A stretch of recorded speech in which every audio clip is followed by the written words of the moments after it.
Before we jump in, let's be real. This podcast contains jokes, laughter, and a whole lot of real talk. Yes, we cover serious crimes. Yes, we add a little humor, but never, and I mean never, at the expense of the victims or their families.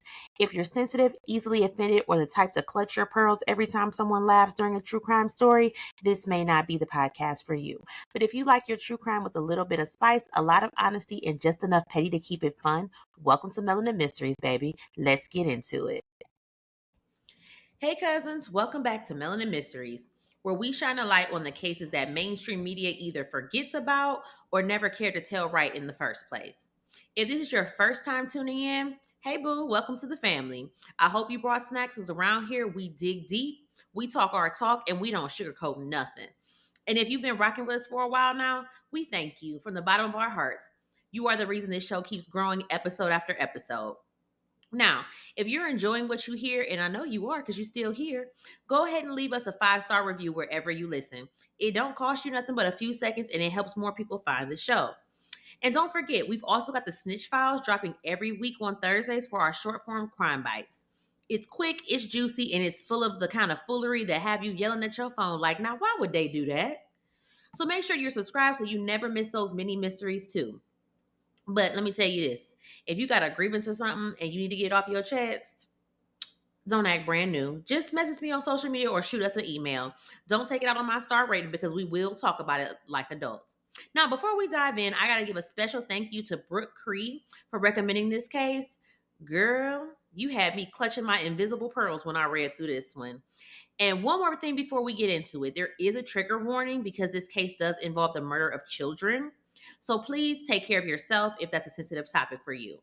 Now, we're going to go ahead and talk about the Clay family murders, a case so cold, it still leaves folks in Nashville shaking decades later.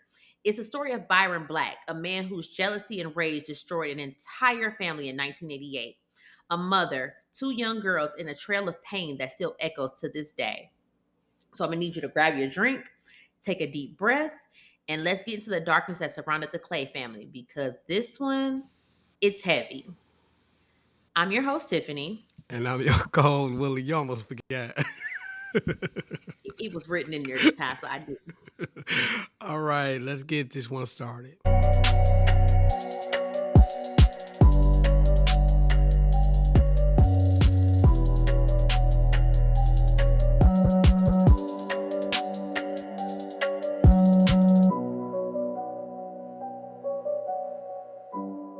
So I told them officers, I ain't never seen nothing like that before in my life. See, when I walked in the house, Lord have mercy. It was quiet, a little bit too quiet. Angela's car was in the driveway. The girl bikes were still by the steps. I remember thinking, like, why is the lights on? I pushed the door open and I ain't gonna lie, I froze everywhere. My mind just went blank. Angela and those babies, man, my babies too. Far as I'm concerned, them with my babies. I dropped to my knees and I couldn't even breathe. I swear I thought I was dreaming. I told detectives, man, I don't know who could have done something like this. Angela didn't bother nobody. She ain't hurt nobody. The old girl was so sweet, always laughing, always talking. I said that over and over, hoping that they would actually believe me because I was sick to my stomach, just picturing what they went through. And then one of them had the nerve to look at me sideways, asking why I was even there, what I was doing out. I was supposed to be locked up and whatnot. I told them straight. I was on furlough. Shit, I had permission to visit home for a few days. I'm trying to get my life back together, man. You know what I'm saying? I deserve a second chance. You know what I'm saying? See my people, you know what I'm saying? Just try to make things right. That's it. And now they got me sitting in a cold ass room acting like I had something to do with this.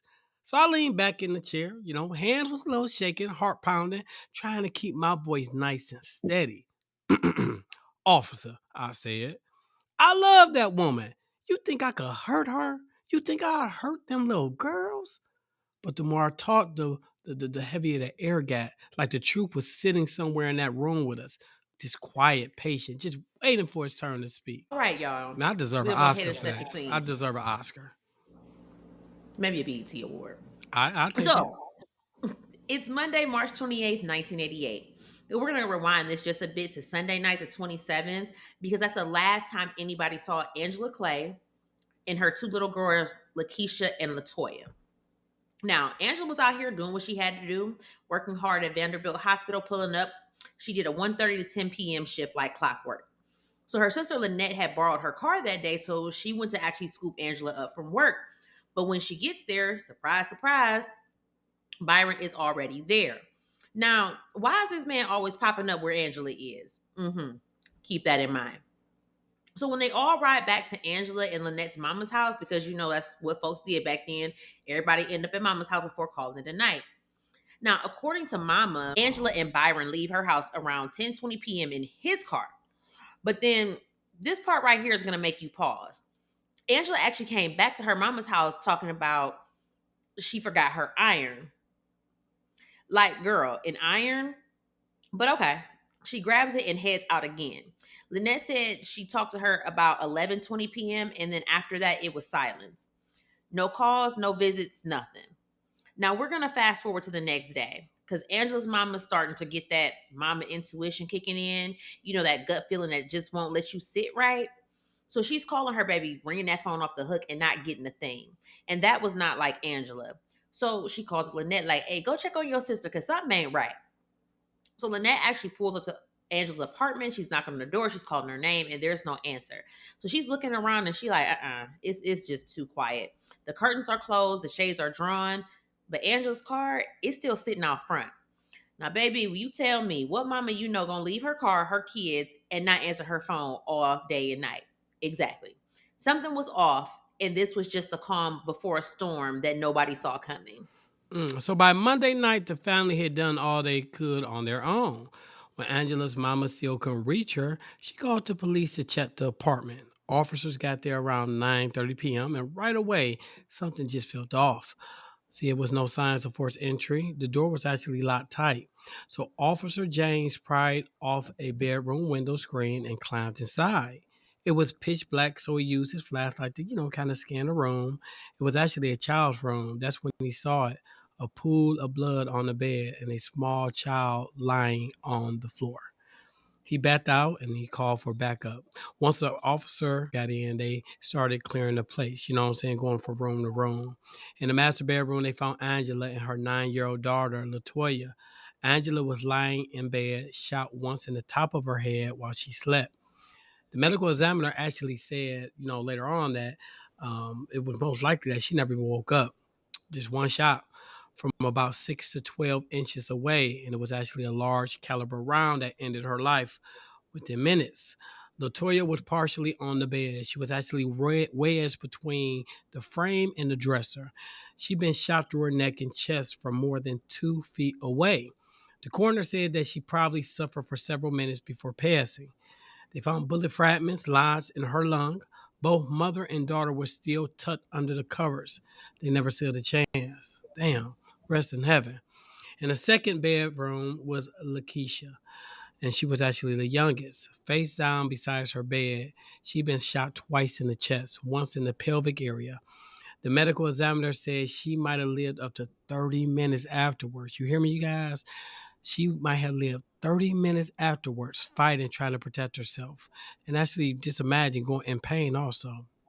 There were grazing wounds on her arms, blood smeared along the bed rail, and fingerprints sliding down where she tried to pull herself up.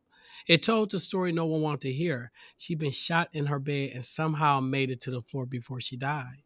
Every bullet came from a large caliber gun, every shot deliberate. And inside that quiet apartment, the mother and her two little girls were gone. Their lives ended. Three lives actually ended by someone who knew them well. Real quick, number one, rest in heaven, each one of them. I could not this is one of them things where I couldn't be a police officer. That right Mm-mm. there would That'd have been the day I quit. that would have been the I day I couldn't quit. take Yeah, it. because that's something that stays with you. You know what I'm saying? Like that Mhm. doesn't leave your that image. It would stay implanted in your mind, especially when it's young children. You know what I'm saying? That been victim of crimes. Like that's wow. Yeah, I don't know how the hats off to police officers that actually do that and able to continue because I was like, yeah, nigga, I'm done. I would have been a fry cook at Popeyes after that. I'm like, I'm done. I don't want no smoke. Sorry. So, all right now. So, here's where it starts getting real interesting. So, when police are going through the apartment, they notice something strange. There's a phone receiver from the kitchen phone, and it's sitting in the master bedroom. And there's another phone. That one was supposed to be in the bedroom, but that one's laying out in the hallway in between the two rooms. Now, why the phone's all over the place like somebody was calling for help but couldn't get through? But wait, it gets deeper. Crime scene techs find two fingerprints on that hallway phone and another one on the kitchen receiver that somehow ended up in the bedroom. So somebody was moving through that house. They was touching stuff that they ain't had no business touching. Now, Angela did have an upstairs neighbor. Her name was Patricia Meacham. She was living up there with her 19-year-old daughter. And Patricia told the police that between 1 and 1:30 a.m., she woke up to four loud noises. She said the first two came real quick back to back. And it was about a 30-second pause, and then she heard two more. Now, Patricia didn't think they were gunshots at first. She said it sounded like somebody was down there hitting the countertop with a hammer, but it was loud enough to get her and her daughter up out the bed. You know, they look out the window and they didn't see nothing, but they could tell it was coming downstairs from Angela's apartment. So now we got phones in the wrong rooms, we got fingerprints that don't belong, and neighbors hearing noises right around the time Angela and her babies were killed. And baby, when I tell you the pieces were starting to fall into place real quick. So of course, police start asking the neighbor Patricia, like what everybody want to know. Did Angela have any enemies? Anybody hanging around that didn't sit right with you? And Patricia was like, you know what? Matter of fact, yeah.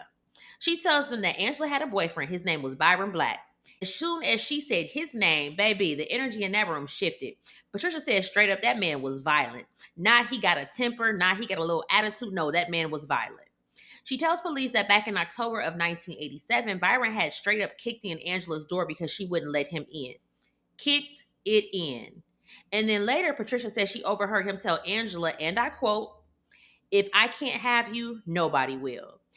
Now, you already know when a man says that, it is never a good sign. And then again, 3 weeks before the murder, Angela and Byron were out there again. He's beating on her windows and doors like he was trying to break in. And the Friday before all this went down, she saw them outside arguing. It was loud, heated, you know, the same old mess. Now, see, this is where I got to pause for a second because we always talk about red flags after the fact. But baby, Angela was living in the middle of a whole danger zone. So while we're here, we need to stop and talk about the victims because this ain't just another storyline or another case file. This was a mama and her babies.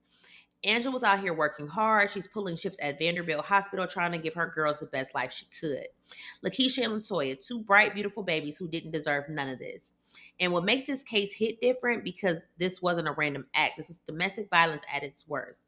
The kind that builds up over time, the kind that people brush off until it's too late. Yeah, man. This is crazy, man. It's crazy, man. So let's just take a minute to talk about the people at the heart of this story, the ones whose names deserve to be said with love, not just part of some case file. Let's talk about Angela Clay. She was born June 10th, 1958. Her mama name was Amelia Bell. I couldn't find much about her daddy, unfortunately, but we do know that she had her sister Lynette Bell, the same one who was calling and driving around trying to find her that night. So Angela was the type of woman everyone described, you know what I'm saying, the same ways. They say she was sweet, she was steady, and very protective, mama bear through and through. She worked at Vanderbilt Hospital, raising her two little girls, and doing what she had to do to keep a roof over her head. She married young to a man, Benny Clay. And that's when she had her two daughters, Lakeisha and Latoya. But by the time all this tragedy happened, Angela and Benny had separated. And we'll get into that part later because, woo, that's a story of its own, right? So Lakeisha Clay, the baby, was born March 8th, 1982. Just 6 years old. People said she was curious and sweet, always asking questions and smiling big. One of those kids who lights up the room every time. Her life had not even started yet before it was taken. Now, Latoya Clay, she was the oldest child. She was born April 4th, 1978. At the time, she was 9 years old. She was very smart, sassy, and loved being a little girly girl. She was the one found beside her mama in the bed. And that image right there is what breaks your heart because you could tell she tried to be close to her mama even in the end. These were real people, right? A hard-working woman and her two daughters, not just names in the headline. And they should have been safe. They should have had more life ahead of them. All right, y'all. Now let's get into who Byron Lewis Black was, because this man didn't just show up out of nowhere. He had been problematic, okay? So Byron was born March 23rd of 1956. And from what I found, his upbringing was like all over the place. They said it was chaotic, full of drama, and maybe even some abuse in the home. Now, somebody claimed he had fetal alcohol syndrome. Now, I don't know how they were diagnosing that back in the 50s, but that was what was floating around. Then they say he struggled in school, but then turned right around and say he was a good student. Now, how you struggling and excelling at the same time? I don't know. Maybe he was quiet. Maybe he just didn't know how to blend in. So Byron has a sister named Karen and a mama that folks say kept things together the best she could. And as an adult, he worked random jobs, like never really held anything down steady. And at one point, he was married to a woman named Lynette Black. They did have 2 kids together before they eventually divorced. Now, here's the part that's going to make your jaw drop. When police went to find Byron to question him about Angela and them babies, they did not have to look too far. Why, you want to know? Because he was already in jail. Yes, he was in jail, sitting right there in Davidson County, because he had already shot Angela's husband, Benny Clay. I know you lying. I know you lying. So, okay, so I'm going to tell you about this shooting, how it went down. Went down in 1986. That was a good year. You know, just 1 year before Angela and the girls, 2 years before Angela and the girls were murdered. 1 year, 2 year, 1 year. Yeah, 1 year before, sorry. And it all boiled down to a messy love triangle. That'll get you every time. It'll get you every time. So at the time, Angela and Benny were trying to fix things. They were trying to work on their marriage, figuring it out. But she had also still been seeing Byron. Like, you know, she was like, just in case this one don't work out, my husband, I still got my nigga in the side over here. You know how it go. So now the husband and the boyfriend both thinking they the main one. And you already know that's a recipe for disaster. So December 1986, when Byron and Benny ran into each other, words are exchanged, egos got big, and you know how men act when pride is on the line. And next thing you know, Byron pulls out a gun. He fires off shots. One hits Benny's car, another hits Benny in the foot, and then another one hit him in like the arm area. So that bullet went clean through and got stuck under his collarbone. Benny took off running. He's bleeding. He's terrified. And Byron chases this man down the street, still shooting. Yeah, that nigga trying to kill him. That nigga trying to kill him, man. That's a maniac. Really was. A maniac. Niggas does not sound stable. So when Benny finally collapsed, Byron stood over him and he cocked the gun like he was ready to finish the job. And the only reason that Benny lived that day was because Angela, the same woman at the center of all this, she ran up and pushed Byron away before he could pull that trigger again. So Byron ends up pleading guilty to the shooting and got sentenced to 2 years. 2 years. 2. But here's the kicker. You know what's so crazy though? Remember, we talked about this, and I forgot in one of the cases. You would think back in the day, you know what I'm saying? When, I mean, you know, it's still racist now, but, you know, back in the day, like, shit was just even crazier, you know what I'm saying? Like, it was, like, now we got social media and things to kind of bring more attention to the racism, especially in the judicial. Can you get to the point? You rambling. I was trying to break it down. All right, don't ever. You was like talking in circles. You was rambling. I was not. I was just trying to get to the point. Anyway, back in the day, it wasn't like it is now. How the hell he only got 2 years for shooting a nigga, chasing him down and shooting him down? Like 2 years? But it's worse than that. It's not even just 2 years because he was on a work release program. Nigga, so that means he was supposed to be locked up, but he still got to go to work and then come home on the weekend. Man, what the oh man. So basically you spend the night in jail. Like that's just it. You there overnight. Nigga, so I could shoot a nigga and go to jail for the week and then be out on the weekend. You don't even go for the whole week because you still allowed to go to work. And then you come back to jail at night. Man, what a time to be alive. Gee. And you still at the weekends also. You at home on the weekends, like you can still go out and kick This nigga is a part-time prisoner. You trying to tell me? So yeah, this you know how this look. Is a whole... No, fuck that. Excuse me. And damn, that's crazy. I cuss like that. But anyway, imagine you out there just enjoying yourself back then, having a 29-cent cheeseburger from McDonald's, and you look over and you see this nigga outside waiting at the bus stop, the same nigga that shot you. Like you only had to go to prison to sleep. Like I don't understand. What? All right, go ahead. Like he was only there like Monday through Thursday at night. What a time! What type of punishment is that? I'm just going there to sleep. That don't make no sense. So That's how this man was still around Angela. He's seeing her, calling her, he popping up, all while he's still technically in jail. So yeah, Byron Black was not some mystery suspect. He had already shown everybody who he was, and the system gave him enough freedom to finish what he started. Okay, this damn, what a time to be alive. They were giving niggas, they was giving niggas basketball numbers And this is selling in crack. Tennessee too, in the South. Like, I'm Yes. They were confused. giving niggas 189,000 a year for selling crack cocaine. And they gave this nigga 2 years and you could be out on the weekend for shooting a nigga.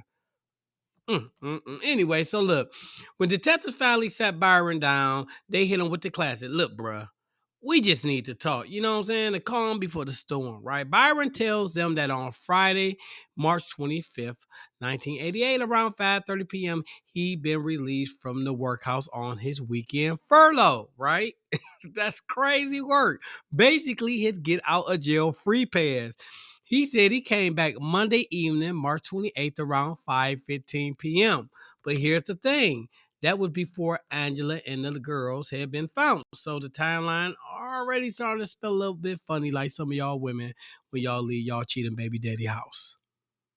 Anyway, when police came to see him at the Metropolitan Workhouse, they broke down the news, told him Angela and her daughters were gone.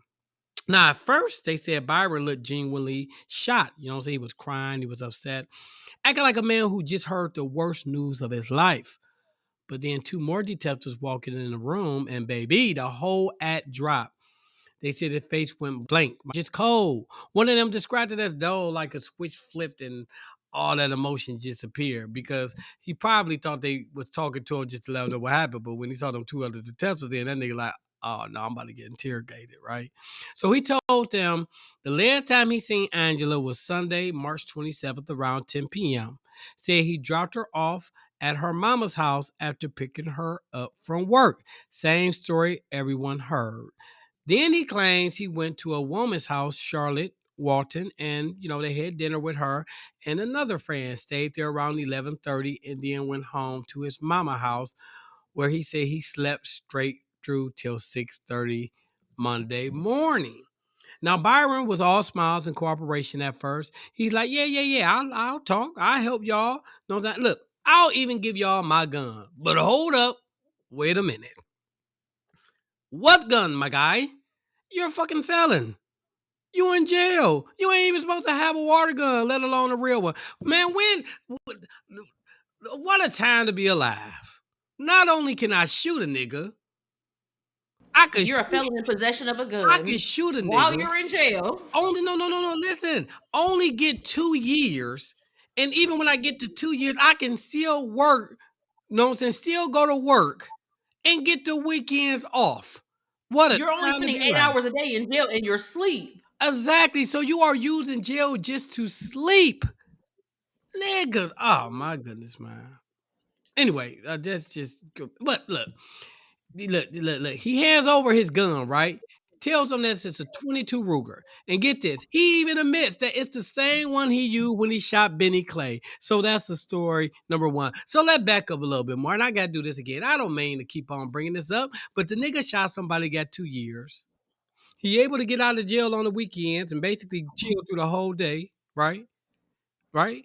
Mhm, Then mhm, the nigga get mhm. to carry a gun. And he got the same gun that he shot the nigga that got him in jail in the first place. What a time to be alive, right? But look, it won't be the this last story he tell. All right, this nigga got a story for days. So look, the detectives decided to follow up on Byron's alibi because the story he gave them was already leaning sideways. He said he was at Charlotte Walton's house from about 10 o'clock that night until 11:30. Had dinner, hung out, then went home to his mama's and went to sleep. All right. So what they Mhm, do? mhm. What they do? They go knock on Charlotte's door early in the morning. Wake this woman up out of her good ass sleep, right? And they start, running it down. So they like, ma'am, did Byron come back Sunday night? Did he? Okay, well, what time did he get there? Okay, what time did he leave? They asking her these questions. So Charlotte tells the plain. She said, well, look, Byron showed up around 8:30 p.m. She said she made dinner, said that he ate and he left around 9:30, right? Didn't come back, didn't Mhm. call, didn't say where he was going. The nigga just left. Things that make you go, hmm. Now you can almost hear the detective's pencil stop scratching at this point because Byron's story is already falling apart. See, he told them that he didn't pick Angela from work until 10 p.m. So how you eating at Charlotte's house until 11:30 when you already at Angela's mama house at 10? And speaking He a of lie. that, a lie and the truth ain't in them. The truth ain't in But him. we gotta talk about accountability in this bitch too. I mean, she a victim, but we gotta talk about accountability at one point, right? Right? Yeah, because you bouncing between two men. I ain't gonna But, say, but you but knew the not nigga just was two crazy. men, but a crazy nigga at that. I say she knew the nigga was crazy. Yes, this nigga just shot the father of your kids and was going to murder him until you stop. And you got this nigga picking you up from fucking Higbee's or wherever you was working. She worked at a hospital. What? Oh, my bad. I was here like 3 times. She worked at a hospital, and you Don't talking do about that to me. Higbee's. Don't do that to me, man. All right. I just ate Higby because the holiday coming up. Anyway, so the towels don't match, the routes don't line up, and the mouth just keep digging a hole deeper. So they leave Charlotte's place knowing what time it is. His alibi is cracked. His timeline shot. Just like old girl baby daddy. And now they got one clear thought on their You are mind. so aggravating. Byron Black is lying. That nigga is a liar. And the truth ain't Liar. in him. So anyway, they called Byron back for a second interview, and this one is taped. Same day, it's around 10 a.m. And this time he done got smart. So he like, he roll up with his lawyer, like, I ain't talking to y'all without my attorney. Which, let's be real, he probably should have did that the first time, but whatever. Now, this is where the story starts to spiral. So Byron says, okay, yeah, he dropped Angela and the girls off at her mama's house that night. Same old story. But then he claims he circled back later on and went by Angela's apartment. He said he can't remember what time. Of course not, because none of his stories come with real timestamps. He says she wasn't home, so he sat outside for a little bit. He just sitting like he on a stakeout or something. And then he was just like, oh, I guess she ain't come back, so I'm gonna go home. Then, wait for it. This fool says he came back again later that night and the front door was open. Now, any sane person will be like, hold on, something's wrong. Let me call somebody. But not Byron. No. Byron says, and I quote, I went inside and I saw all of them there and I panicked. Niggas. Sir. Sir. Sir. I'm speechless at this point. Okay, so then he says he found Angela and the girls lying in their beds. The covers were pulled up like they were sleeping, but obviously they weren't. Then he says, quote, I might have touched him phones. Cap. See, there you go. Lock him up. Throw away the key. But he didn't remember because they were already thrown on the floor. Then he says he didn't want to touch nothing else because he, quote, didn't want to get his prints on them. At this point, sir, we about to rearrest. Like, I can you please stop sitting here lying in my face like I'm stupid? That would piss me off so bad. So let's for real be for real. You're standing in the middle of a murder scene with your girlfriend and her kids, and your first thought is about the fingerprints. Not, I'm gonna call help. Not, I'm running to the neighbor. I'm not calling 911. I'm concerned about fingerprints. This nigga. Okay. Okay. And then when they asked him why he didn't report it, Byron said, and again, I quote, I didn't want to get involved. You didn't want to get fucking involved. You're already involved. This is not jury duty. Yeah. Then he keeps going. Like, it gets worse. Like, the more I talk, the worse it gets. Then he says he left. He locked the door behind him like he had just finished babysitting or something. He drove to his mama's house. He says, and again, this is a direct quote, I got me at least 7 or 8 hours of sleep on my mama couch. Yep, he deserved to be sodomized. What? I'm sorry. You deserve. What? You supposedly stumbled across a whole murder scene and you went back to your mama's house and got some good sleep on her couch? His mama ain't shit either. Just because he was there. His mama ain't shit. Both of them ain't shit. Sir, he slept better than me after some melatonin and a glass of wine, I tell you. But Byron is not done lying just yet. No. Mm. He like, matter of fact, I know exactly who did this. I'm gonna tell y'all who did this. It was Benny. It was, he said, quote, it was probably that man Benny. Yep. That's who did it. Yep. It was that nigga Benny. Yep. Damn, so you done shot Benny, and then you lied on Benny. Benny just can't. This nigga can't catch a break, man. Benny was just trying to So get his family back. That's all he wanted. he was probably a good man, A Savannah. good A man, good man. Savannah. Damn. So the detectives are like, okay, cool. But let's talk about that gun, Byron. You know that gun you said you had a 22 Ruger, right? And he like, you know what? No, I shot Benny with a 375 Magnum, and then he said he threw that gun in the Cumberland River. Sir, which one is it? Because in your last case, you said you sold that gun you used to shoot Benny, and then they even got the man that you supposedly sold it to testify in court that he saw you with a large caliber pistol before. So at this point, Byron's story has more holes than a crime scene.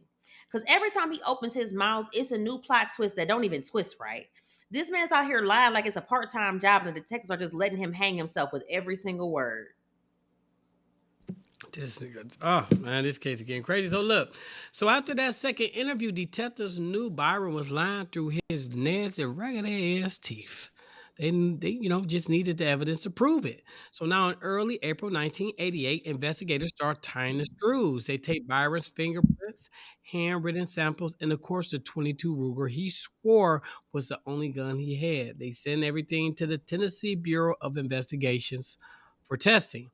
While all this is happening, detectives start lining up every story Byron told against the actual timeline.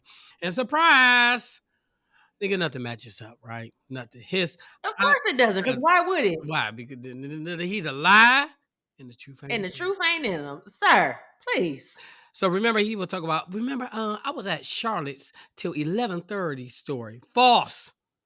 His I just stumbled on the body story. Please, nigga. The man couldn't even keep his lies straight for 24 hours. Then, and this part right here deserves a round of applause, right? Real talk. Just look. Real niggas do real things. And this is one of them moments where I must applaud and tip my hat to this young man, Benny Clay. All right. So Benny Clay steps back into the picture. Remember? You know what I'm saying? That's the nigga that Byron shot. You know what I'm saying? The year before, right? The reason why the nigga's in jail and able to get all this free time out to possibly commit murder, right? But when he shot him, the bullet was still lodged in his arm. So Benny, being a real nigga that he is, a real nigga, right? You know what I'm saying? Tell police, if that'll help y'all, nigga, go ahead and take that bullet out. That's real nigga shit. I applaud you Mhm. right there. You know what I'm saying? This nigga said y'all could take the bullet out. So on April 12th, 1988, they did just that. Doctors surgically removed the bullet from Benny's arm so that the TBI can compare to the bullets used in Angela's and the girl's murder, right? That's real shit right there. But I get it though. That was his baby mama, well, his wife at the time. Let's be honest. I apologize, his wife. And that was his baby girls. So that nigga, like, by any means necessary, nigga, you just Mhm. shot me. You didn't shot my wife and killed my kid. Well, killed my wife, killed my kids. Nigga, you are going down, nigga. Real talk. So look, when them test results came back, it was a wrap, right? The ballistics matched. The same type of gun Byron used to shoot Benny was the same one used to kill Angela, Latoya, and Lakeisha. But even before those test results hit the table, police had enough to move. So on April 5th, 1988, they charged and they arrested Byron Lewis Black for, let's run down, 3 counts of first-degree murder, Angela, Latoya, and Lakeisha Clay. 1 count of being a felon in possession of a firearm. One Mm. count of unlawfully possession of a weapon. Violation of his work release condition. And 1 count of being a complete asshole and man that could not get on with his life and chose to do one of the dumbest things that the nigga can do. And hopefully you go to jail and get raped. I have nothing to say to that. And you already know bail was not even an option. I hope not. How they don't get a nigga bail when he was already in I jail? hope not. Like, y'all niggas didn't let this nigga run all willy nilly And this nigga didn't. It's y'all fault that this nigga committed the murder. I would have sued the shit out No, the but for state. real, somebody should have filed a lawsuit against the I state would have because that is filed. y'all fault. I would have filed a complete. First of all, whoever the judge was deserved his Bucci cat taken right there. Whoever the judge was. I bet you it was a white racist judge too. He probably like, look, this nigga gonna reoffend, send him back out. Because it makes no damn sense at all. But anyway, they denied that man fairer than a loan from a bank, and a nigga got bad credit. Thank you, Black Jesus. Because Lord knows what else he would have done if he got out again. Now, when they led him out in cuffs that day, reporters were out there waiting, cameras flashing, and this nigga got the audacity to grin like he just won a prize. See, niggas like, let me quit because I go into a whole rant about how I feel about niggas like that. Like they deserve the worst of the worst to happen to them. Like I'm a Christian and I believe in forgiveness, right? I do. I could forgive you and still watch you get murdered and won't even shed a tear. Like real talk, would eat dinner good. And what he say? Sleep. How many hours he slept? He said he slept 7 to 8 Nigga, hours. Good sleep on his I mama would sleep couch. 8 hours of good ass sleep, not even thinking about just seeing your ass get murdered for what you did. So they said he been smirking since the day of his first interview, like the whole thing was a game. But see, the joke was on him, ha ha. Because this time Byron wasn't getting no weekend furlough, no work release, no chance to play innocent. This time he was in this shit for real. So all right, y'all. Now, before Byron even makes it to trial, this courtroom was turning into a whole production. Because, first of all, this man who swore up and down he didn't have nothing to do with this, he was out here wasting taxpayer money trying to convince everybody he wasn't mentally fit to stand trial. Boy, please. He had his little public defender sitting there arguing that Byron couldn't, quote, grasp reality, which honestly, he might have been halfway right because the only reality Byron could see was the one where he wasn't behind bars. Then they brought in a whole lineup of like mental health experts, and it turned into who wants to diagnose a murderer. First up, it was Dr. Kenneth Anker, a Nashville psychologist. He took the stand saying Byron wasn't competent to stand trial. And then his public defender chimed in saying he didn't think Byron was able to deal with reality. But I need you to hold tight because they pulled in three other professionals from DeBerry Mental Health Institute, which was previously Dean Wallace Center. They came through and was like, that man fine, ain't nothing wrong with him. One of them, Dr. Leonard Morgan Jr., he was a senior forensic psychologist. And he said after he interviewed Byron in September of 1988, he was like, that man ain't crazy. He just slick. He said, and I quote, he's quite the salesman and he's doing a pretty good job of selling himself. And then we have another psychiatrist that testified that Byron told him he didn't even know what a plea bargain was, but then followed it up by saying, quote, I'm not interested in plea bargaining because I'm not guilty. I'm gonna need you to pick a struggle. Then a third one said Byron looked him dead in the eye and said, and I quote, I'm not about to cop a plea. Man, this nigga So the wasting good ADA, taxpayers' money right now. that's what they said. Just go ahead and fry his ass. So the ADA, Cheryl Blackburn, she said it plain. Quote, he doesn't have to be sophisticated to be competent to stand trial. He's not a very bright guy, but he's not delusional and he's not psychotic. Basically, translation, he's dumb, but not that dumb. So the judge was like, you know what, enough of this bullshit. And after all the back and forth, the court ruled that Byron was competent to stand trial. And the proceedings officially began on March 26, 1989 in Davidson County, Tennessee. Now, once that trial had started, Cheryl Blackburn and her team, they came ready. They came with receipts. So the prosecution's theory was that Byron killed Angela out of jealousy over her relationship with her estranged husband, Benny Clay, and he murdered the girls to eliminate the witnesses. So they came with witnesses. Like I said, they got their receipts and testimony that hit like bricks. So Benny Clay himself testified, telling the court how Byron had already shot him the year before. Angela's neighbor, Patricia Meacham, told the jury about the banging she heard that night and how she had seen Byron losing his temper before. Gina Woodard, this was one of Angela's friends, and she personally heard Byron tell Angela, quote, if I can't have you, nobody will, back in late 1987. And get this, she said Angela had even taken Byron a birthday cake just 4 days before the murders. Now, Lynette Bell, Angela's sister, she got on the stand and she dropped a chilling bombshell. She said that just 2 weeks before her sister was murdered, Byron told Angela, quote, I'm gonna Sterling Gray on you.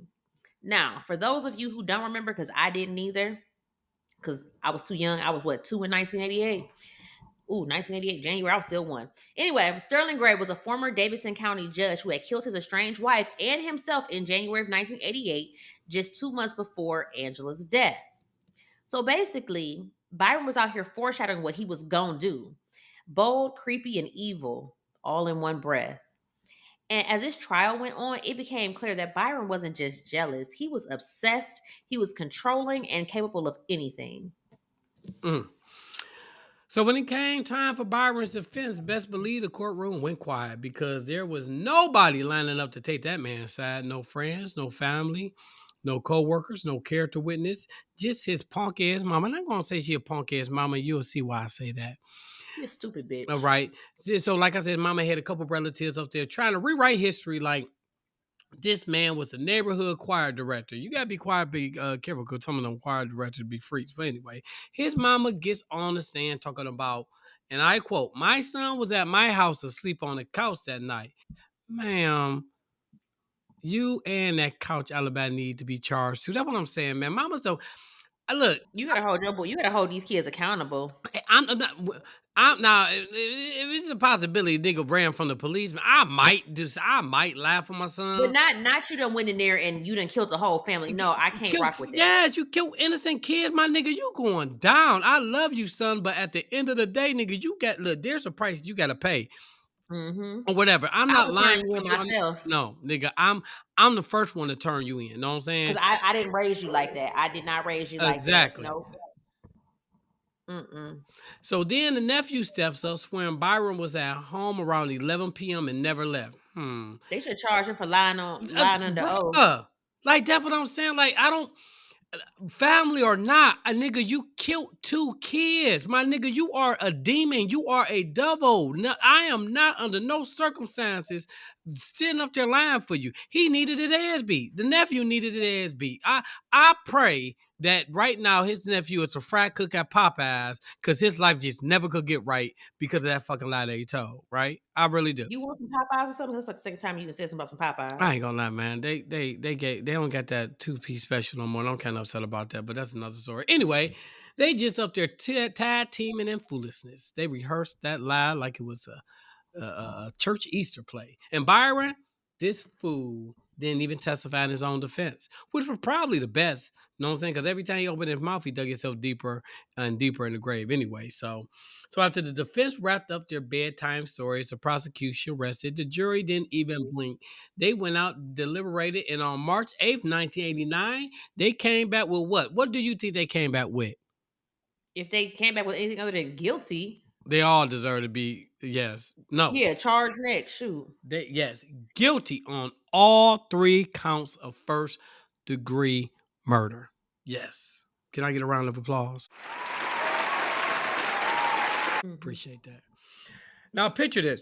Byron sitting in the courtroom rocking a damn Jerry curl. Now let's stop right there, right? Nigga, nigga, how you got a Jerry curl? Nigga, who is providing you with activator in jail? Now, I ain't gonna lie, niggas in jail are very creative. So there is a possibility that they could have made it from goddamn pear juice, know what I'm saying, some old fermented bread, know what I'm saying, and some water for all I know. I don't know what I'm saying? But this nigga got a whole Jerry curl up there looking stupid as hell, right? Know what I'm saying? But anyway, know what I'm saying? The verdict came down, and they did not waste one single second. The very next morning, March 9th, 1989, at 8:30 a.m., the sentencing hearing kicked off. They They said, said go y'all ahead. ain't about to waste no more of our taxpayer dollars. Yes, you did all try to act like you was stupid. And who is giving you activator? Who is providing this nigga with activator, man? I want to know, how is this nigga curling? How is it Jerry curling right now? Know what I'm saying? I just want to know, right? Just anyway, man. So they said, go ahead and bring them back in. We got time today. And if this case just could not get any more ridiculous, they start parading the defense, starts parading witnesses to beg for this man's life. They done pulled out old teachers, friends, his mama again, his ex-wife, aunties, everybody trying to paint him like some misunderstood angel. Talk about he was polite, he was a good student, he's a good father, a responsible man, a good man, Savannah. A good man, Savannah. A good man. Child, polite people do not leave women and kids dead in an apartment. So his ex-wife, Lynette Black, gets up there and says, you know what? Byron never threatened me. And we only got divorced because he refused to move out of his mama house. That's it. Nigga, he would probably whooping your ass too. Shut that up. Know what I'm saying? Well, ah, my goodness. This is so crazy, man. So People get on my basically, he damn was a nerves. grown, trifling, and lazy, a man child with a gun. Then, here we go. We got Reverend No. Michael Whitney. Hold on. Wait. Hold on. Reverend, please tell me the Reverend about to. Please tell me the Reverend about to say that the nigga deserved to be in jail. Please tell me that, Tiffany. This Reverend Mm. is his brother-in-law, and he get up on that stand and he says, my brother-in-law, he found Black Jesus while in jail. And what Mm. don't sentence him to death because he can lead others to Christ. Not Muhammad, but Black Jesus. He started quoting scripture talking about murderers in the Bible who became prophets. Sir, this is not Sunday school, and this is a sentencing hearing. He said, quote, if he's due death, God is a just God, and he will punish him if that's his will. Even though he's been convicted, he is still a mother's child. That was a direct quote. That's what that man said. Mm-hmm. And listen. I respect the church, but no, we're not doing this. We're not because Angela was somebody's daughters, and those two little girls were somebody's babies. You can't kill a family and hide behind Jesus when it's convenient. Okay, look, hold on, look. Timothy, can you bow your head for a minute? Can you just bow your head? Okay, look. Yes, bow my head. Yes. So, Lord, I come to you humble, a peasant, a man that don't know how to do right. That's why I always go left. But I ask you to forgive me for my sins, and I pray that what I say, that it manifests in the souls of our cousins as we tear apart this pastor and the nonsense that he just said. And we ask you all this in the mighty name of Jesus. Can I get amen? Amen. I want y'all to go ahead and turn to the book of Sega Genesis, chapter 8, verse 13. And if you read that verse, it says, stupid is as stupid does. This pastor needs his preaching license, and not only that, his driver's license revoked immediately. Because how dare you say that this man, after he didn't kill innocent young kids, know what I'm saying, deserves the opportunity to spread the word of Jesus, not just any Jesus, but our Black Jesus. Not my Black Jesus. Not my Black Jesus. So I want to end this sermon by saying, you, pastor, are the reason why niggas don't go to church. And I hope right now that after you made this statement that you lost all of your congregation and you are the fry cook at Popeyes asking, you want that hot or spicy? Well, mild or spicy. Hey, can I get an amen from the church? Amen. All right, I'm done. Mm-hmm. Okay, so after we've had that short break there, okay, so this is what happened. They even dragged out a psychological coordinator from the Sheriff's Department to testify that Byron was a model inmate. The nigga, I mean, he left out. what else is he gonna do at this point? Escape? I mean, you in jail. It's not like there's like room for extracurriculars. Oh, why are all these people testifying for him? What is going on here? Like, I would just be wanting to sit there and just throw rocks at these niggas while they up on the stand. Just throw rocks at him dead in the forehead. This is aggravating me. So after all that fake sympathy, finger pointing, the jury like, They looked at the evidence. They looked at Byron. They looked. They was like, They did the Diddy. And they was like, they look over this nigga. He's still sitting there smirking under that stupid ass Jerry curl. And then they went ahead and did what needed to be done. And what was that? Let me tell you something. The foolery that went down in that courtroom could have been on its own damn TV show. Because once the defense realized they had nothing, they started pulling excuses out of thin air like a magician with a GED. So there was also Pat Jarrus. He's a so-called psychological examiner from the public defender's office. And he said, I've diagnosed that Byron, he suffers from delusions of grandeur and persecution. Girl, delusions. The only delusion in this courtroom is you thinking this man got some sense. She even said, and I quote, it's very clear he doesn't know right from wrong. Bitch, that's the reason he needs to stay in jail for the rest of his life. Thank you. He knew right from wrong when he pulled that trigger. He just didn't care. And then she said that Byron told her when he left his job at Corn and Black after 10 years because people were, quote, jealous and they were, quote, lying on him. Sir, be for fucking real. You didn't leave that job. They kicked your creepy ass out for sexually harassing women. Like, who do you think you're fooling? Nobody is jealous of your dumbass little courier route, sweetheart. This nigga. Then, like, so I'm telling you, this shit is just gets wilder by the second. Okay, go ahead. They tried to drop that he only had an IQ of 76. Talking about it's not up to normal, sir.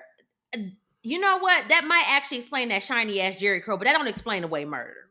You were smart enough to stalk, plan, lie, and cover up, and now suddenly you slow. Okay. You know what? Okay. And look, and while we were talking, I actually took the time to look up back then, like commissary was activator available, and they say no. So who was giving this nigga activator? I need to know. Somebody need to explain something to me because I need to know. We ain't talking about a haircut. This nigga had a whole Jerry curl. All right, go ahead. I'm sorry. And again, this sent me, so I know it's about to piss y'all off. This nigga called his 3rd grade teacher. Mind you, this nigga's in his 30s at this point. In his 30s. Her name was Dorothy Smith. And she got up there talking about, he was very cordial. He was very mannerable, friendly, helpful, compassionate. Girl, he ain't been in your class since Nixon was president. Sit the fuck down. Bitch. I'm sorry, I mean it. I've been cussing a lot. God forgive me for that. But all I'm gonna say is at the end of the day, a 3rd grade teacher who ain't had this nigga in class for all them years talk about he was good while he was a bitch. Why are you even up there? Who even allowed her up there? Like, who approved her to even speak? And who gave this nigga activator? So we had one more before because the jury just sitting there like, this is some bullshit. Like, I know they had to be sitting there pissed the hell off like, y'all is wasting my time on this bullshit. They probably think about lunch. Like, nigga, I cannot wait to get something to eat and talk about this nigga. So his sister, Karen Green, she's a dentist, mind you, a dentist. So she got some sense, you would think, right? This bitch gets up on the stand and loses every ounce of professional sense. And I hope she lost whatever practice she had or whatever. This bitch said, quote, Byron love the kids. Oh, no. Bitch, what kids? Bitch, is he Trick Daddy? Like, the same ones he shot? And then she doubles down and says, quote, because I don't want y'all to think that I'm making this shit up. This is a quote. If he was in his right mind, he wouldn't have done it. Bitch, he was in his right mind enough to lock the door and go take a nap. Don't play with me. That's another one. She deserved. Like I pray right now. If you look her up, she's struggling. I pray she's really because how dare you?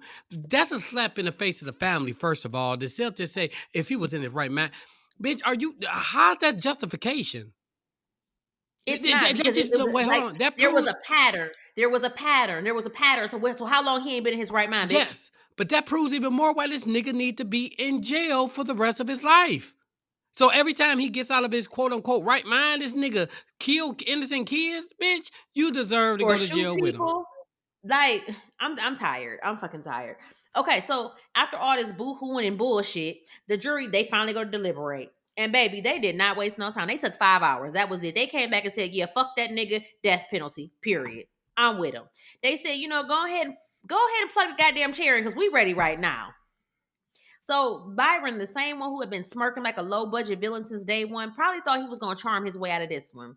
Boy, that jury looked at him like, we are not moved, we are not impressed, and we damn sure ain't about to spare your ass. We ain't sparing you. Let's be honest. Let's for real. Be for real. That's what we do around here. We keep it real. Ain't nobody trying to hear about him finding Jesus in jail. Because, baby, Jesus don't even want that smoke. Angela was somebody's baby, and those 2 girls were innocent little angels. And then this fool want to hide behind a Bible verse and a low IQ. I can't do it. So when that gavel hit, I just know the ancestors started slow clapping because justice was served hot with a side of crispy karma. My black Jesus don't want you out there with him. Not my black Jesus. Sorry. He said he ain't got time. No, he's not today. Not that. All right, so look. Let's put this whole ugly ass saga on a timeline and call Byron every name in the book. while we do it. But first, the truth we ain't gonna sugarcoat. The jury returned their guilty verdict on March 8th, 1989, the same day that baby Lakeisha would have turned 7 years old. Now, if you ain't, they ain't justice, tell me what it is. That's justice right there. Now, imagine that a child whose birthday should have been cake and balloons instead got a courtroom verdict named for her. Benny said it straight up. He called that guilty verdict a birthday cake for Lakeisha. The line hit like a cold hand to the chest. We keep her first always. Now the punishment phase, messy. The jury was deadlocked on the murders of Angela and Latoya, but they were unanimous on Lakeisha. I wonder why. Why was that? I couldn't figure it out why either. Yeah, Like, like that's just the craziest thing. Nigga, why? those jury people need, know what I'm saying, the worst shit that happened to y'all too. I hope none of y'all doing good. The Well, I ones mean, who know they went ahead and gave the him the death ones penalty. I mean, the ones that would causing the deadlock deserve it, because you cannot tell what's the difference between the Keisha, Latoya, Angela. What's the look, difference? I don't know. So the state moved forward. They originally scheduled his execution for November 20th, 1989. They were ready to flip the switch, but We was too. man, but Byron started the games with appeals, and the delay train was off and running. Let me read off the receipts on the appeals because this man would not let the system breathe. So here we go. Wasting my damn taxpayer dollars. Exactly, man. August 5th, 1991, Tennessee Supreme Court rejects the appeal in a 3-2 decision, narrow but final for that round. Bitch, who the people that voted? Whoever voted in his favor deserved the worst. Or anybody that was involved in this case and wasn't completely against everything this nigga did, man, deserves the worst of the worst. It was two kids and a innocent lady taken. That's all I'm saying. So look, September 27th, 1995, Tennessee Court of Criminal Appeals tosses another appeal, denied. Next, April 8th, 1999, another appeal to the Tennessee Court of Appeals, denied. October 9th, 2005, appeal based on claims of intellectual disability, denied. 2008, federal district court rejects his federal habeas petition, rejected. 2011, the 6th UF Circuit Court remands the case to a lower federal court for further review. A brief flicker of hope for Byron, but nothing fixed. January 2013, U.S. District Court says nope, rejects him again. Ooh, this is making 2017, my soul smile. I know, right? Because it's coming to an end, nigga. You about to, nigga, let them fry, let them shrivel up Mhm. and fry. Okay, so my bad. Okay, second appeals to the Sixth Circuit dismissed. 2018, one more appeal denied. That was the last appeal left. Thank you, Jesus. Won't he do it? Yes, he will. After that final denial, the U.S. Supreme Court let the death sentence stand. His federal appeals were exhausted. His legal lifelines were cut. 30 years after filing hearing That's too many petitions. goddamn years. That's too many years. You let this bum ass nigga sit and us tax, well, not us taxpayers, but the taxpayers It's and my money too. oh yeah, because it's We all federal. pay Yeah, taxes. let all these good taxpayers support this nigga, right? So, like I said, 30 years of filing hearing petitions and procedural chaos. Also, a man who was found guilty of slaughtering a mother and her children could try to That's noodle, exactly what it was, a slaughter. yes, his He way attacked them while out. they were asleep and defenseless. Defenseless, man. Nigga, you deserve the word. I hope, man, let me quit. So they could noodle his way out accountability one more time. Meanwhile, Lakeisha's birthday kept coming every year, another year without Kate, without Candle, without chances. That's the part I want folks to hold on to. The life taken, not the life brought. That's why I don't understand as a mother, talking about his mother, how can you lie for that nigga?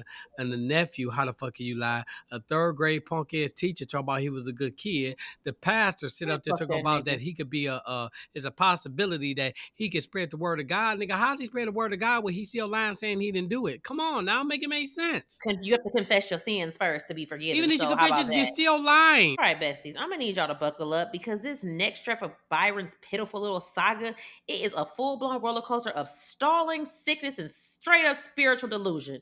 This man been sitting on death row longer than some of us damn been alive, and somehow he still managed to make it to 2020 without catching the Karma Express.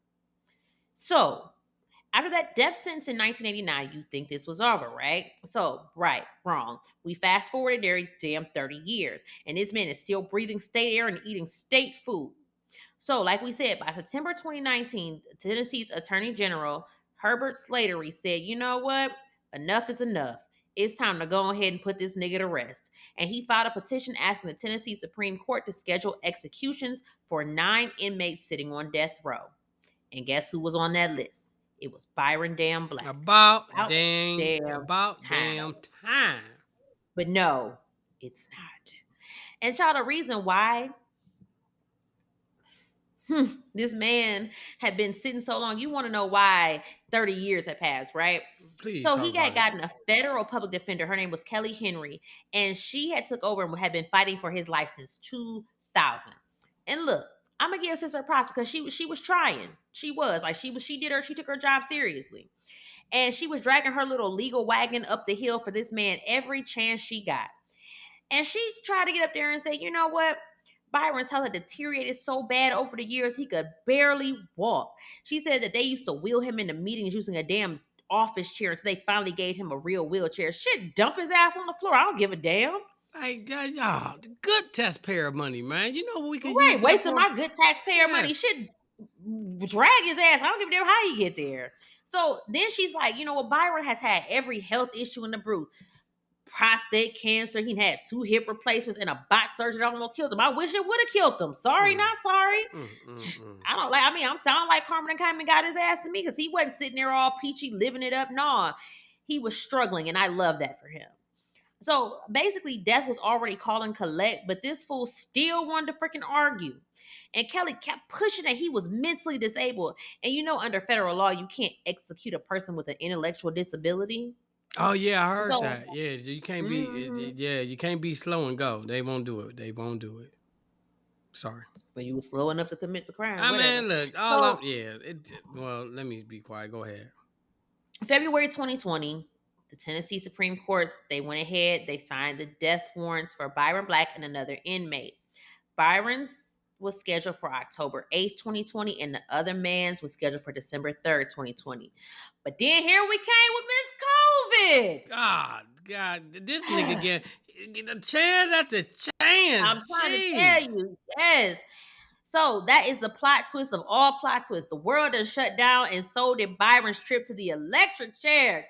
Damn! Let this nigga die. Please. So on April 20th, 2020, they ended up issuing a temporary reprieve and they pushed the execution back to April 8th of 2021. And during that time, Lynette Bell, Angela's sister, she's still kicking. She did an interview and she like, you know what? I still believe in the death penalty, but y'all need to stop playing and do something. Because at this point, she's like, it's been over 30 years and those babies and Angela have still not gotten the closure that they deserve. Mm. But then child, December 2020, December 3rd, matter of fact, the Tennessee Supreme Court granted an indefinite stay of execution because we're still in the knee deep in this freaking pandemic. This nigga didn't catch COVID? God damn. Right. Like doing everything but passing away. I Gracious. know. Jeez. So then comes March 2022. And the state said, all right now, COVID done calm down. We back outside. And they went ahead and scheduled Byron's execution for August 18th of 2022. And then here comes this fool gets blessed again. Tennessee Governor Bill Lee had halted all executions to review the state's legal injection protocols after it came out that the drugs that they used weren't properly tested. Like at this point, freaking Tennessee couldn't kill a mosquito properly, let alone this nigga Byron. And get this, while all this bullshit is going on, in 2022, the courts finally ruled that Byron actually was intellectually disabled. Sounds like game over, right? Nope. Plot twist. Because Tennessee had updated its laws in 2021 to match the medical definition of intellectual disability, which meant that people like Byron couldn't be legally executed under the new standards. But the court was like, not so fast. Because Byron had already filed and lost that same claim 20 years ago. What was that, back in 2005? Under the old standards, so that new law didn't even apply to him. So gotcha, bitch. So had he Got you. waited until after 2021 to bring that up, his execution would have been automatically off the table. But see, he wanted to be slick before slick was smart, and look at him now, stuck in a goddamn middle. So by 2022, the state had basically said, well, we can't kill him right now, but we also ain't about to let his ass go either. So he's like the world's worst guest house. He's been there too damn long. Nobody want him around, but nobody's figured how to get him out either. And this man is still alive after 3 decades, a billion appeals, and a pandemic. And I said it before, and I'll say it again. If karma moved any slower, it'd be his damn lawyer. I ain't lying, man. They should put that nigga in general public. Let the YNs get a hold of him. Know what I'm saying? Fresh old booty. Anyway, he probably wouldn't even want it. He can't walk. He can't move. He got. And to some niggas, that's perfect. And to some niggas, that's perfect. That's all. Anyway, so look, here we go. The end of the line for old Byron punk-ass Black finally started coming into focus. After decades of delays, denials, and dumb excuses, the Tennessee Department of Corrections finally got its act together and rolled out a new lethal injection protocol at the tail end of 2024. They should have said death by what's the one when they shoot your ass? A bunch of them. Squad. Yeah, man. I'm trying to figure out what happened to the electric chair. I mean, I think that I'm was just saying they didn't gave this nigga 2 new hips. They doing too damn much, man. Kill his ass. With my taxpayer dollars, I'm not feeling this. Black Jesus would not approve of this. He would not approve of this. So look, by March 3rd, 2025, the Tennessee Supreme Court went ahead and said, okay, let's stop playing. They officially scheduled his execution date for August 5th, 2025. So that was just a couple months ago. So let me tell you, between March and August, it was pure chaos. His attorney, Kelly Henry, is still swinging like she was in the 12th round. She ain't even get, who paying her for this? She's a federal public defender, so nigga, I would nigga. My tax dollars is paying her because she federal. My tax dollars is paying her. She doing because she working overtime, nigga. I mean, this is one of them jobs where I'm gonna get my bare. I'm gonna give my the worst effort possible. You know what I'm saying? She actually doing a good ass job at that. Like, bitch, they ain't been paying you enough. Let it go ahead. It's your time to go, sir. Like, it's your time. Like, look, man, I can't fight for you, dog. Time for your old ass to die.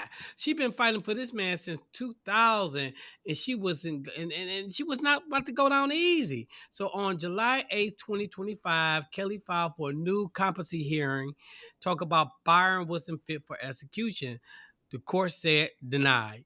Then on July 11th, she went straight to Governor Bill Lee with a petition for clemency, trying to get the sentence reduced to life without parole. Me personally, I told you, he's the one who signed your death certificate. He didn't give a fuck. Yes, at the end of the day, I'm the type of nigga, forget death, let that nigga suffer in jail. You know what I'm saying? All that, but this nigga becoming a hindrance. This nigga getting brand new hips and all type of stuff. This wheelchair. So anyway, Renee would say it's on the turn his water off. I'm done. Man, so look, Bill Lee said, bitch, please. This man already had a signed death certificate. The ink would dry. He wasn't walking away from this. Disconnection notice. Yeah, nigga, time for you. You about to go to the crossroads where you gonna be lonely. You know what I'm saying? My nigga, you are going to be lonely. Uncle Charles ain't coming to get you. Uncle Charles ain't coming. This nigga, hey, look, you ain't going to the upper room. Nigga, you are going to the basement. You know what I'm saying? The basement, and I heard it's hot. Nigga, so bring your G-string. Then comes July 31st, 2025, and Kelly still ain't done. She files an injunction. Bitch, you need to go with him. You doing too damn much. You know what I'm saying? Now, they don't do this for an innocent nigga. But for a nigga that's guilty, they doing everything. They pulling out all the punches. I'm trying to tell you. Anyway, so she files an injunction arguing that the state's new one drug legal injection, a single dose pentobarbital, was unconstitutional because Byron has a pacemaker. And guess what? A pacemaker. Who paid for that pacemaker? We paid for that pacemaker. He done got a hip, 2 hips, a freaking wheelchair, a pacemaker. This is too much. He disconnects his ass. This is too goddamn much. Man, turn this nigga water off. This nigga gotta die. She said it could trigger the device mid-injection, causing extreme pain and violating his 8th Amendment. What? He executed a little. Let me stop, man. I don't care. I don't care how much you hurt. I hope she fight for all people like this, because it seemed like the guilty niggas, the niggas, why I see like the worst niggas are the worst niggas is always get like everything good happen to them. Know what I'm saying? Like the Orange Man, like so many other people. Like, why? Like, gee. So look, the court came back and said, all right, fine, deactivate it before showtime. They modified the order and let medical staff shut it off the morning of the execution. So they turned his pacemaker off. Now, fast forward to August 4th, 2025, the day before Byron was set to meet his maker, which is Satan himself. Governor Billy Lee officially denies clemency. No mercy, no Good. delay, no we'll think about it. He said, we're good. Thanks. Y'all go ahead and fry this nigga. And look, I'll give Kelly Henry this much. She stood by our client to the end, but that, I mean, come on. She did too much. She did too damn much. Like, come on, man. You know this It's nigga was guilty of all this shit. You knew he did it. I don't care what she said, nigga. It's nothing. There was not one bit of evidence to make you believe otherwise. It's a possibility that he didn't do it. You know this nigga did that. And you went through all that to keep him alive. Bitch, I hope you lose your damn lawyer license and you are now the fry cook at Popeyes. That's what I hope. So nigga, you Byron don't need claimed innocence to his Popeyes. grave. I don't know. We need a sponsorship from Popeyes because you done brought up Popeyes about 18 times. We need a sponsorship. Somebody reach out to us. Yes. Right. She talked about his rough start. She her had prenatal alcohol exposure, lead poisoning I as a need I kid, need I need I need documentation. and brain injuries from playing football. Bitch, I ate crayons when I was little, and look at me. All right. Uh-huh. That makes a lot of sense now. Okay. Go off.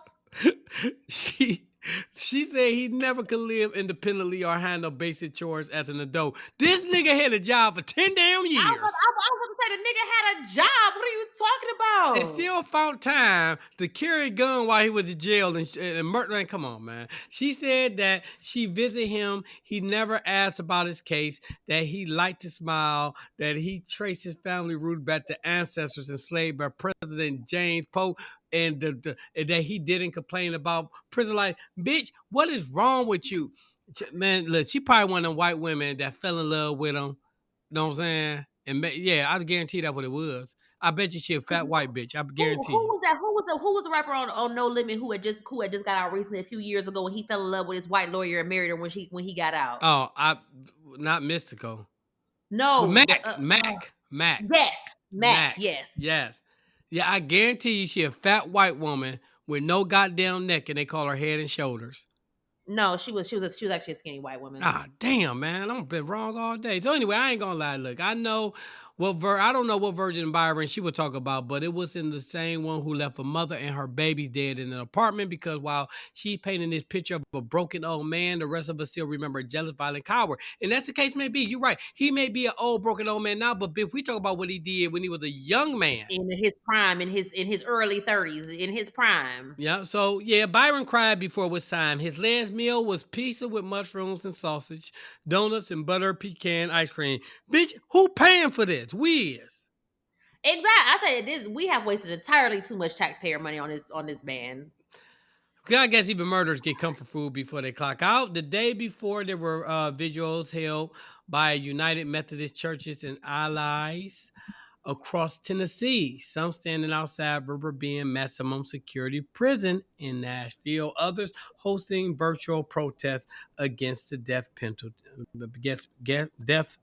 I apologize for that, y'all. And listen, I respect people's right to their belief, but I can't pretend to feel sorry for him at all. I don't. Not after everything this man took from the Clay family. And the worst part is the nigga never accepted the responsibility. He never even said, you know what, I did it. He could have said I did it, and damn right I did it. I hope they burn in hell. At least he admitted to did it. This nigga is still lying to this day, acting like he had nothing to do with it. No, I don't feel sorry for this nigga because while folks are out there lighting candle for Byron, I couldn't stop thinking about girl Angela, Latoya, and Lakeisha. 3 lives snuffed out, 3 voices silenced, 3 birthdays missed. So yes, on August 5th, 2025, Tennessee finally did what it should have done decades ago. And for the first time in 37 years, justice finally caught up with Byron Lewis Black. Let them fry, let them fry. Go ahead. So, all right, y'all. This is it. This is the end of the line for Byron Lewis Black. After 37 damn years of appeals, excuses, and manipulations, August 5th, 2025 finally came calling. Now, he didn't make no grand final statement for the cameras. This man still did not apologize. He didn't say Angela's name. He didn't acknowledge them babies, nothing. But that morning, he looked at his attorney, Kelly Henry, and said, quote, I want you to know that what you did mattered. The fuck it didn't. And that, I say, yeah, it mattered, but not enough to bring back the lives you took. So at 10:15 a.m., they brought him to the chamber. He was strapped down tight, black strap crisscrossed over his chest, stomach, and legs. Picture perfect irony. A man who once took control from everyone around him now couldn't move an inch. So the medical team, they go in to insert the IV into his right arm, and baby, this is when it goes left. Kelly says she saw blood start oozing from the injection site, which is not supposed to happen. So they go ahead, they pull it out, they wipe it down, and they try again. But apparently his veins were shot from years of illness and age, so it took them a minute to find another vein. So they went ahead, they used a single dose of the pentobarbital, a sedative that was meant to knock him out quick. But it didn't go smooth, as it shouldn't have. Witnesses said that Byron started groaning and gasping and crying out, saying, I can't do this, it hurts so bad. And he was lifting his head off the gurney, straining against the straps like the weight of every sin he ever committed was finally pressing back. And his spiritual advisors there, a reverend whispering, You're almost home, and softly singing, The Lord is my shepherd. He might have been saying Satan is on his way to come get you, is what he should have been saying, but I digress. At 10:43 a.m., about 10 minutes after the groaning started, Byron Black was finally pronounced dead. About And you know damn what? time. I don't feel bad for him at all. I don't. I'm not a huge fan of the death penalty, but when you start killing off kids, fried his ass. Matter of fact, if you want to, I found the real execution video. If y'all are really morbid, I posted in the BTCC group of this man actually being.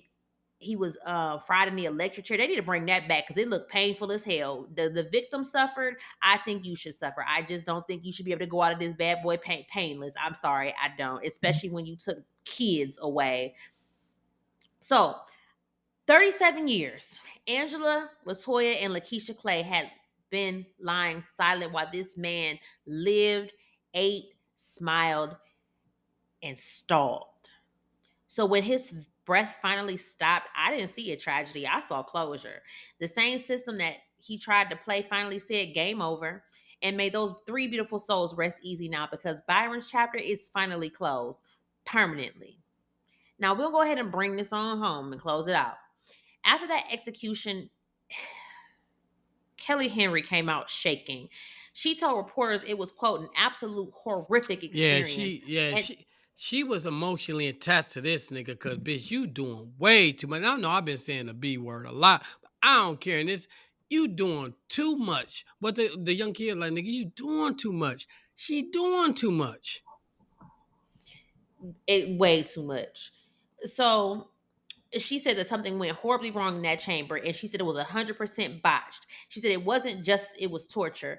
She said Byron's last moments were agony, and what she witnessed would stay with her forever. And you know what? I don't doubt it was ugly, but you know what? When evil meets consequences, it never dies pretty. Does anybody care that baby literally laid there shot with 2 bullet holes for 30 minutes? Do you know how agonizing that had to be? She couldn't get to her mom. There was nobody to hold that baby, and she died by herself. Yeah. And you want me to feel bad because it was he felt it was I don't care. Nigga ain't supposed to feel good. Like, you act like it's supposed to be, you know what I'm saying, like a pleasant experience. Bitch, it's the death penalty. You're about to die. It is. But no, it is when you, like, literally it is. It just, they put the needle in you and you like die. It's like dying in your sleep. They just assisted you. I feel like you should bring back the firing squad, bring back the electric chair, make them suffer. Their victims suffered. Their victims suffered. So why shouldn't that? Go ahead. So Kelly stood on what she always stood on. She said that Byron maintained his innocence to the very end and that he was intellectually disabled, that the system failed him from the beginning. But let's be real, the system did not fail him. The system failed Angela, Toya, and Lakeisha when they let that man breathe for 37 more years after taking their lives.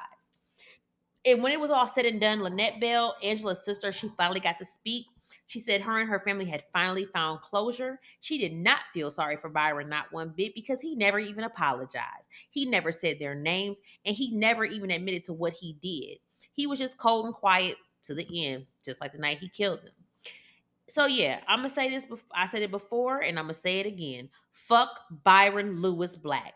That man tortured a mother and her babies. He stripped a family of their future. He left a mama without her daughter, a sister without her best friend, and a community without peace. So no, we're not gonna sugarcoat it. And Angela's mama was there at his execution, so she finally got to see her babies get justice before she passed. So again, we don't care if he's gone. We don't give a fuck if he cried. We really don't care if he found Jesus, quote unquote, because you don't He get to didn't. destroy 3 lives No, and stop. then hide behind salvation. Yeah, You have to, if when you accept Christ, you would have to have confess to your sins. yes, that's what I was gonna say. He didn't find Jesus because if he did, he would have gave the family closure by saying, "Look, I did it. I'm I sorry. apologize. Can you Yes. forgive me?" You hold on to a nigga, he is in hell right now, tap dancing with Hitler. And I say, if hell has a VIP section, I know damn well Byron's sitting front row. And like I said, I hope Angela, Toya, and Lakeisha are watching from heaven. I hope they are free, at peace, and I hope they are together. Yeah, so that's our case for the week, y'all. We know this one was long and it was heavy, but you made it to the end. We want to thank you. We appreciate you sticking with us through this one because this case was personal, painful, and downright infuriating. So let us know how you feel about it. Do you think justice was finally served? Do you think 37 years was too long? Hit us up because this conversation deserves to keep going. Until next time, hug your babies tighter, love on your people while they're here, and never forget that monsters don't just hide in the dark. Sometimes they walk among us smiling. And I can't stop, man. I can't finish this without saying rest in peace to Angela Clay, Latoya Clay, and Lakeisha Clay. May their names live forever. As for Byron, well, he can go ahead and rock right Man, along fuck where that it nigga. belongs. Rest in peace. Mm, Shit. that was horrible, man. That was a This was a bad one. I said, and that's why I say I don't really care to do cases about children because it really takes me there. I don't understand how you can hurt a baby. I don't understand. Nah, I get it, man. And it was very painful, was very triggering, disturbing. But I would say that's yeah, it's story that need to be told. And with that being said, we need to go ahead to our favorite segment called Yeah, we need to lighten this one up for a minute. Exactly. So here we go.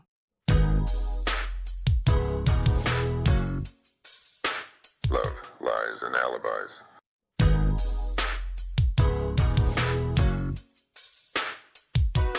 All right, y'all. Look, we apologize. That was kind of dark and my segue was horrible. But you know what? We do Love, Lies, and Alibi a little bit lighter, kind of break it up a minute. So what do we got? You got the question up?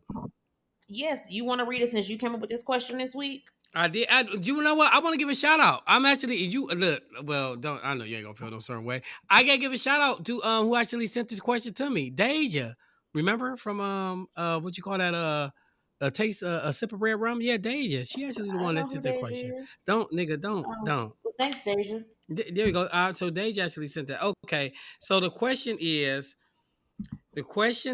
ask us the question. I can't find it.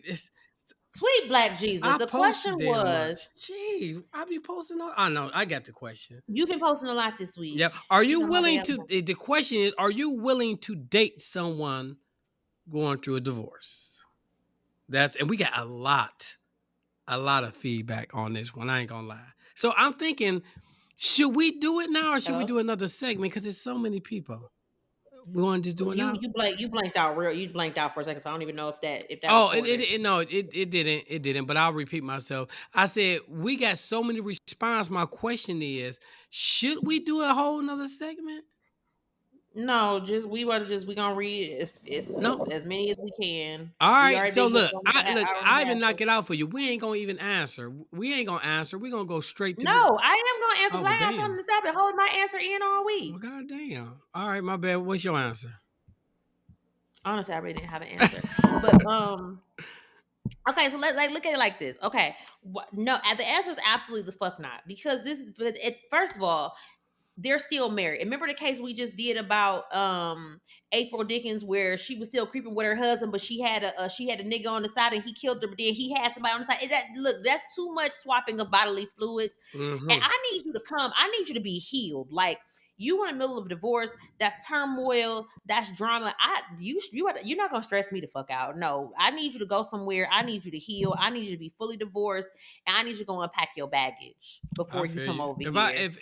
If you're still married and I date you, I'm not emotionally invested in it. I'm just dating to get some cooch and a good time. I'm gonna be honest with you, because it's gonna always be, yeah. I'm not, nigga. I'm not about to be a rebound. Know what I'm saying? I ain't gonna be a rebound. Now it is some situation where they've been married a long I mean, divorced for a long or separated for a long time, decide to get a divorce.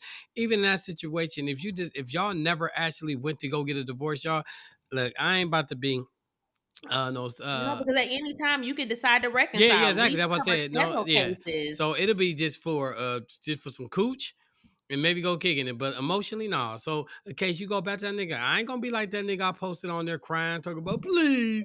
Nah, nigga, you got me messed up. So look, let's see what the cousin said. We're gonna read quite a few because quite a few people did reply. So look, Tiffany Banks said, I have done it before and I would never do it again.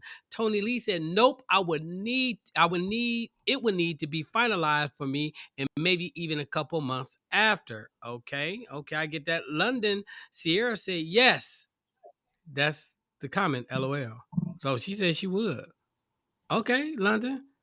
Okay, I see you. DeWitt said the divorce needs to be finalized. It'll never work. I ain't gonna say that's not true. I'm gonna be honest with you. That's not always true. Antoinette Dean said nope, and all. And I'll read one more, then you read a couple. Big niche. I hopefully I said your name right. You know what I'm saying? If I didn't, welp. No, because the way I'm set up, I don't need nobody still having ties with my man. And you never know. One day he might wake up and want to go back to his wife. So yeah, holla back after you get that divorce, boo. Okay. Okay, so Cuzzo Crystal says, shit, my shorty still married, so I guess that's a yes. Long fucking story. I We're love gonna need to talk Cuzzo. about that story one day, cuz I'm I gonna need you know to hit me up and we Cuzzo, can have a man. conversation Look, about that. Cuzzo be real. I ain't gonna lie. That's one thing about her, man. She don't be hiding that shit. She be real. We need to get her on. She was on our Yeah, she little need to last come speak Alabas panel. panel. Yeah, but we got to get her on the show, man. Cause look, I think she got some stories. But go ahead. Okay, so Monica says, hell no, in all caps.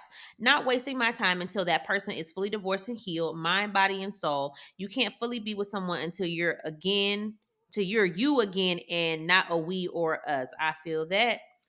Mia said, "Hey, birthday girl, checking in. Happy belated birthday."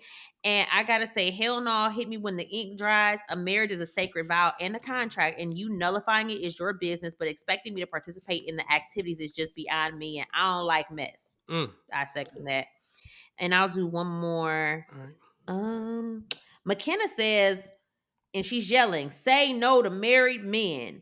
I'm Mm. not about to be rebound, break coochie while they figure their fifis out.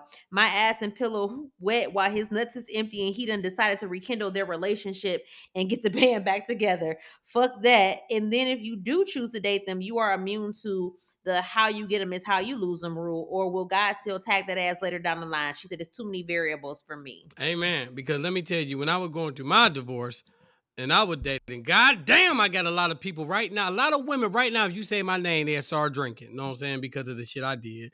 Because I wasn't fully healed. So Sandrina, Ah! what? No, I'm just keep my mouth shut on that one. Go on. Sandrina Whalemaker said, nope, there's too many men in this world to be caught up with one that's still legally married. First of all, it's 7 women to one nigga. Girl, look, let's not bank on that one right there. You know what I'm saying? Let's just throw it out there for you. We got to read. I'm going to read some more, then you read some more. Monica Mitchell said, hell no. Wait, you said her, right? Oh, no. Yes, I did. You said Monica Mitchell already? Oh, Summer Lovin said, baby, I had to come to my secret squirrel page to answer this. So boom, I did, and been married almost 12 years now. I would have said more, but I ain't want Willie saying I'm not reading this book. I respect you so much, Summer Lovin.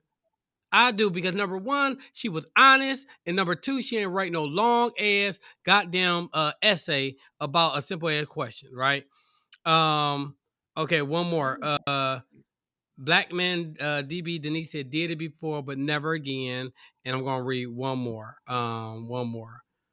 Look, our boy Antoine was acting a fool. He really was. All right, Santina Jones, right?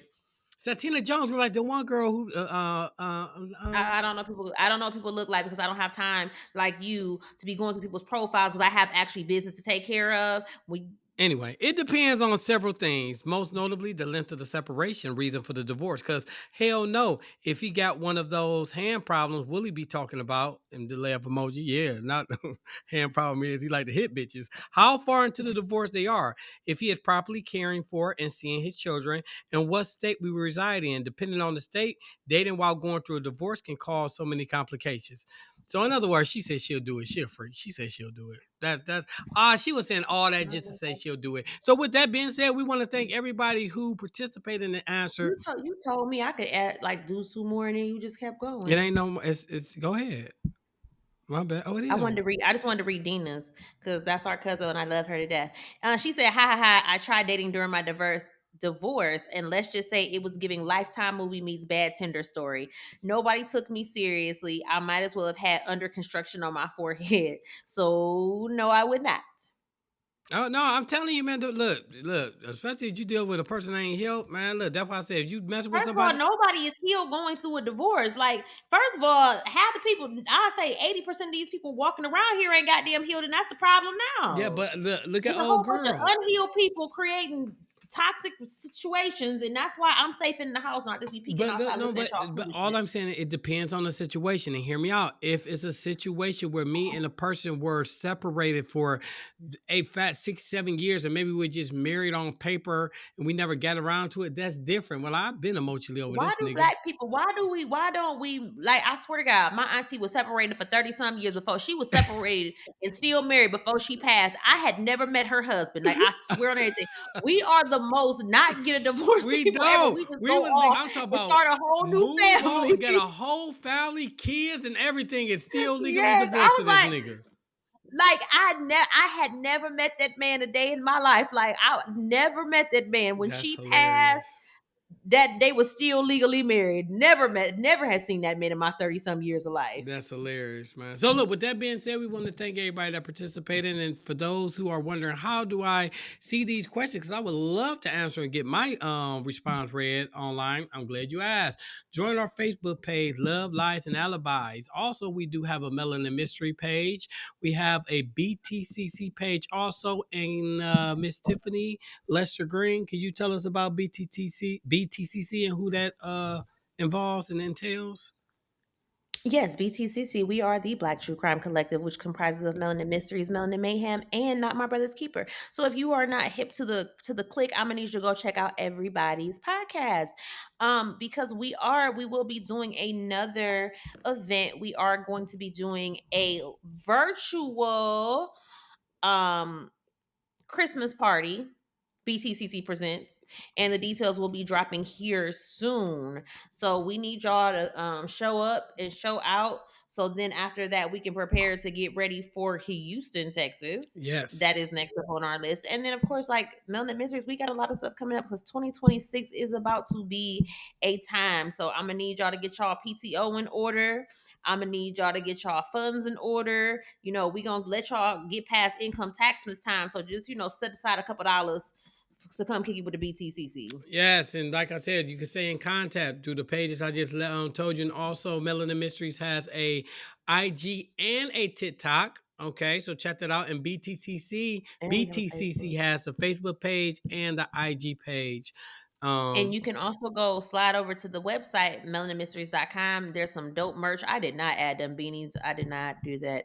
I need to go ahead and do that. Oh yeah, because Yeah, but you can slide over there and you can grab you some dope merch. And you can also, if you would like to advertise your business with us, we are more than happy to do that. You can book your pay for your ad space, and then I will reach out to you, because Willie ain't gonna talk to y'all if you just, and why he over here is advertising our social media pages. If you talking, you're talking to me. That's a You're lie. Willie don't check No, nothing. wait. You I do. The Love Lies you and don't check Alibis. nothing. The, You are on the Facebook page. oh, you're You right. don't, people be talking this on IG, on TikTok.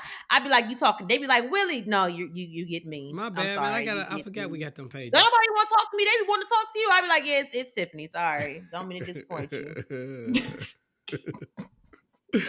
All right. So with that being said, do you got anything else? No. No, that's all. All right. Go ahead. So Take it. make sure you don't forget that love should not come with a life sentence. So I'm gonna need you to choose freedom and not felonies. Yep. We out.